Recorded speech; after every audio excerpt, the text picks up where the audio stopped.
They say there's a place in the Utah desert where reality bends, where light bleeds into darkness, where things crawl out of the sky and sink back into the earth, a place so cursed, so impossibly strange, that even the government whispers its name with fear: Skinwalker Ranch, the forbidden ground where science, superstition, and something far older than either collide beneath the endless night.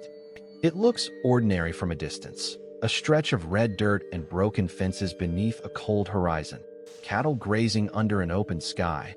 But once you cross that fence line, the air changes, it hums, it thickens, it feels alive, like the desert itself is watching, waiting, and remembering every secret it's ever swallowed. For centuries, the Ute tribe refused to set foot on that land, calling it the Path of the Skinwalker, a place cursed by dark medicine men who could take the shape of beasts, slipping between forms and shadows, their eyes burning like coals, their presence marked by a stench of decay, and the elders warned that anyone who trespassed there would lose more than their life. They'd lose their soul. But in the late 20th century, someone didn't listen. In 1994, Terry and Gwen Sherman bought the ranch, chasing a dream of peace and open space. But within days, that dream twisted into terror.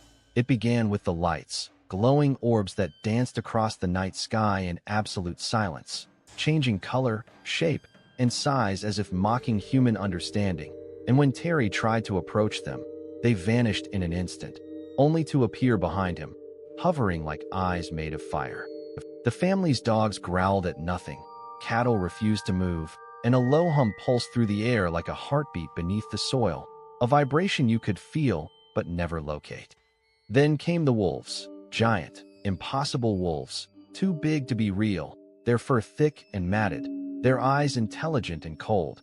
One of them walking straight toward Terry's livestock pen, grabbing a calf by the muzzle. And when Terry shot it point blank with his rifle, the creature didn't bleed, didn't fall, just turned its head, staring back at him with eyes that looked almost human before calmly walking away into the brush, disappearing like smoke into thin air. And every night after that, something stalked them. Heavy footsteps on the roof, voices whispering through the fields, shadows moving beneath the windows, and their cattle, once strong and healthy, began to die one by one, mutilated with surgical precision, their eyes removed, their organs gone, no blood, no tracks, no explanation.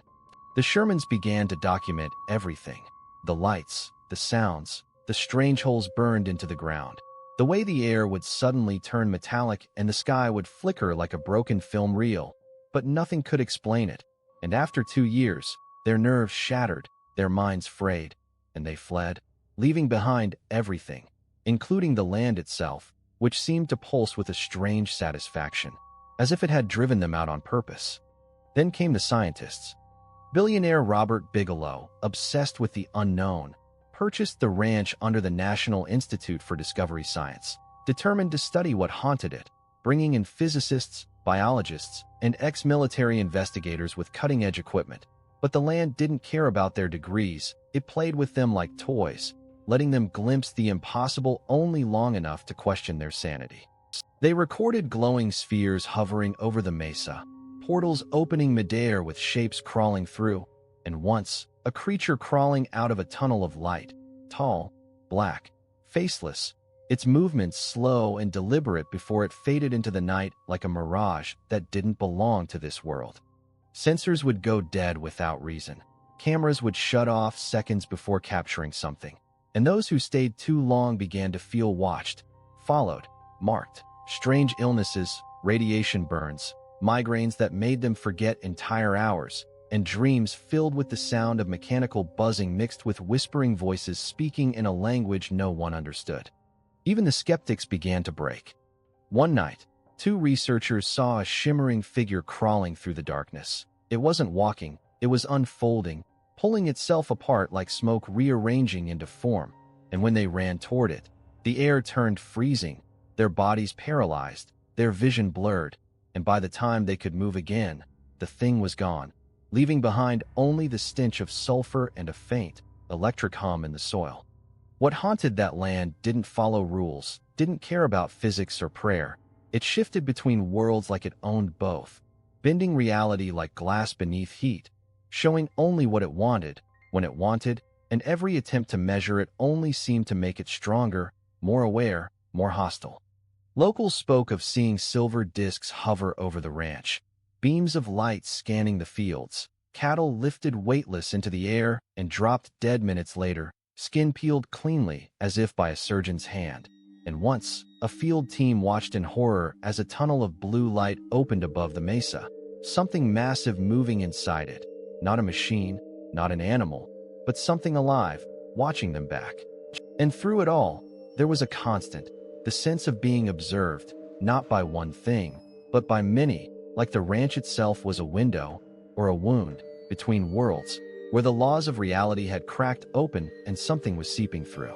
When the government took interest, when classified contracts whispered the words UAP and phenomenon, when drones and radar swept the skies, they found nothing they could explain, only anomalies that behaved like intelligence.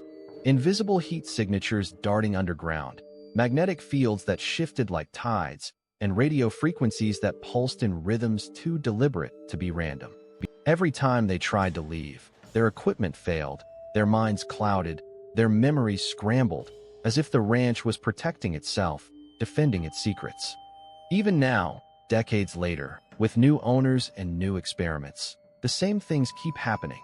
The lights, the mutilations, the strange portals of light hovering for seconds before collapsing into nothing, and those who walk the property still feel it. That heavy, ancient intelligence, older than language, older than man, something that doesn't live on the ranch, but as the ranch. They say at night, when the desert goes silent and the stars flicker low, if you stand near the western fence line and listen long enough, you'll hear it. The hum beneath your feet, the faint whisper of a name carried by the wind, and the feeling that you're not standing on the land, but inside something vast, something alive, something that has been waiting for you since the beginning of time.